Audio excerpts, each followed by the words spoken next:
Hey, Tubi people, I'm back. I got interrupted by a goddamn sales phone call. Shit. Aren't I on a do not call list? Yeah, it ain't late enough for them to be doing it. Can't call after that time. It was, I am somebody from whatever medical supply company and talking to you about your diabetic test equipment. And I tell him, well, that's nice and fine, but I'm not diabetic. Well, is anybody in your household diabetic? Well, I live in my truck in a parking lot. Well, is there anybody in your truck that is diabetic? And I said, no, it's just me in my truck. But, sorry to have wasted your time. Go try your spiel on the next person, but I don't even think there's anybody in my family that's diabetic. See, this is what happens when you buy information off the internet. You get bad information. Oh, we do not be buying our information from the internet. I said, well, it had to come from somewhere, so, you have a nice day. Bye-bye. So, evidently, Jeanette is doing something online again, and every time she does something online, I start getting calls from roofing contractors, window contractors, siders, walk-in tubs, auto insurance, diabetic testing shit.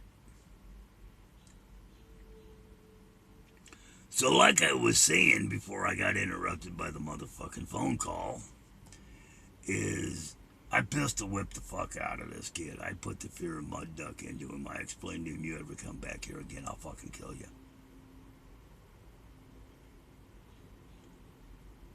Because he knows I told him when he come up here the morning before, don't come up in the morning and wake me up. If you see me up and moving, you can come up. But if you don't see me up and moving around, don't fucking wake me up. I don't wake up well. If I'm woke up and I don't want to be woke up, there's a good chance I will fuck you up for waking me up. Fuck, the guards in prison used to stand in the doorway and tap my foot with a broom handle to get my attention to wake me up. They weren't even stepping in to try to shake me or anything.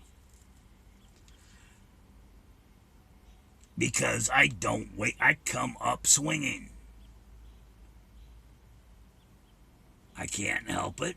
I've gotten better about it in the last 60 few years, but, I just come up swinging. Jen told them in the hospital when they were I had to go in for the emergency colon surgery as they were wheeling me out. He doesn't wake up well. I have to be there when he wakes up or he will hurt somebody. He doesn't come out of anesthetic well.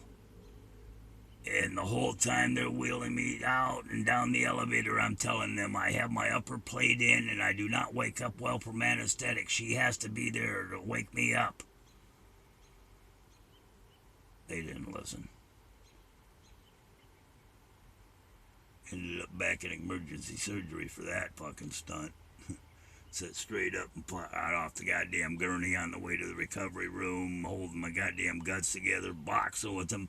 Where the fuck is my leather? I'm the fuck out of here. Okay, that's a long story. So, that was early Wednesday morning. I got woke up to the goddamn kid that I had to fucking pistol whip, and I don't know if I feel bad about it or not. No, I don't, because god damn it, what the fuck are you doing in my truck going through shit at 5:30 in the fucking morning, you little bastard? 30 years ago, there wouldn't be no trace of him. I'm starting to get forgiving in my fucking old age. So, Wednesday she woke, or no, Tuesday morning she woke me up after I was taking my nap after the fucking early morning fucking Tacoma thing, and wanted to ride to Puyallup. I took her up to Puyallup. The checks are issued Monday, Wednesday, and Friday. Today is Tuesday. She ain't getting her check. I ain't getting my fucking gas money I was promised. She wants to stop by a place in Puyallup, some day center in Puyallup, or fucking homeless shelter shit in Puyallup, and by the railroad tracks. And I pull in, and she gets out, and she starts getting real weirded out with me.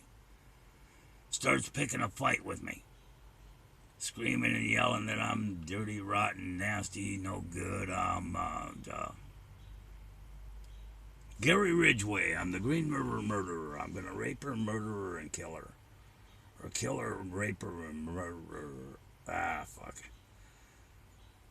And then she gets her bicycle out of the back, and she starts throwing shit out of the back out onto the road, and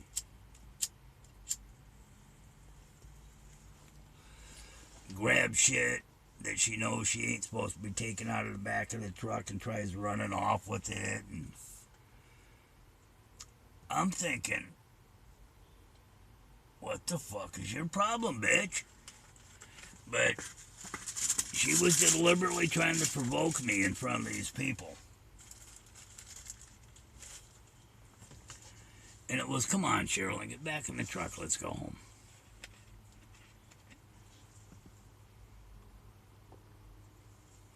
Because that was Tuesday. I'd only been trying to get her to come home for 6 days at that point. 7 days at that point. No, 6. 6, 7, fuck, a week, whatever.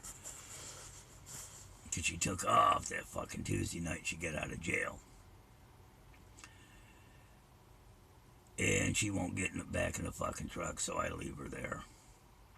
Go down, sit for a couple hours, watch a little YouTube. Come back, and she's sitting there by the railroad tracks in a little camp spot that the homeless people use. And she's got some big motherfucker hovering over her like a fucking vulture over a goddamn carcass. And I park the truck, and I get out, and I walk over, and I said, "You ready to go, babe?" And he goes, "Who the fuck are you?" And I ignore him, and I say, "You ready to go home and have dinner, babe?" "She's having dinner with me tonight at the Armory." And I said, "Dude, this is my wife." "Well, I don't care who the fuck you are." And I said, "Dude, this is my wife. And let me explain a little something to you.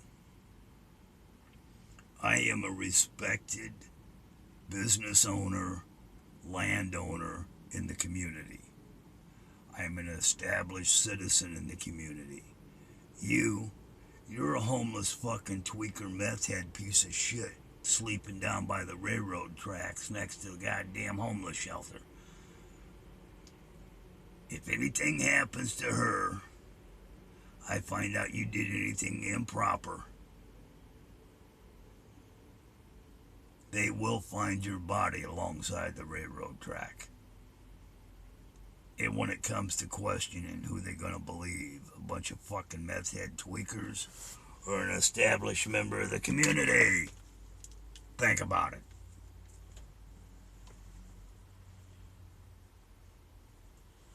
And he says, "Well, I don't think she wants to go with you."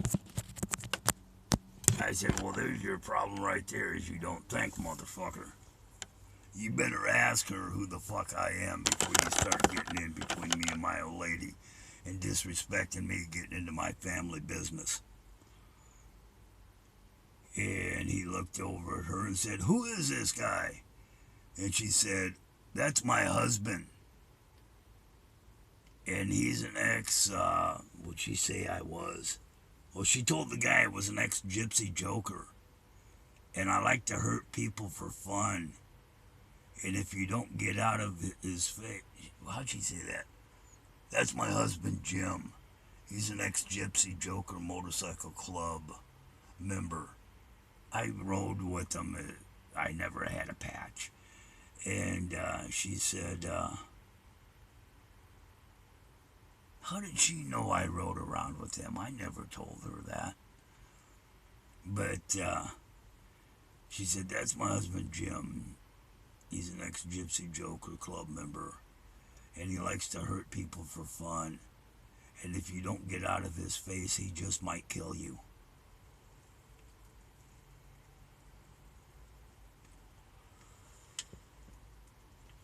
So the guy got up off me because he was all bucked up on me like he wanted to get hurt.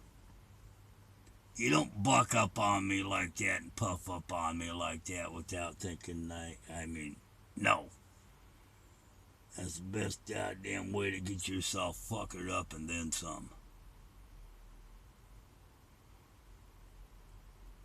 I already had him pegged for a handle of the cane up into the fucking Adam's apple.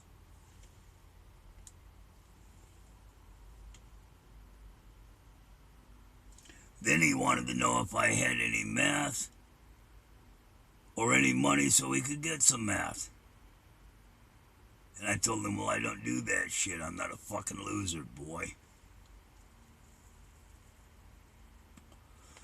And then they invited me to come have dinner with them at the Armory, where they were going to go have dinner. And the truck starter fucked up, and I had to fuck with the solenoid. And by the time I got it done, I had no idea where they went, so I went home.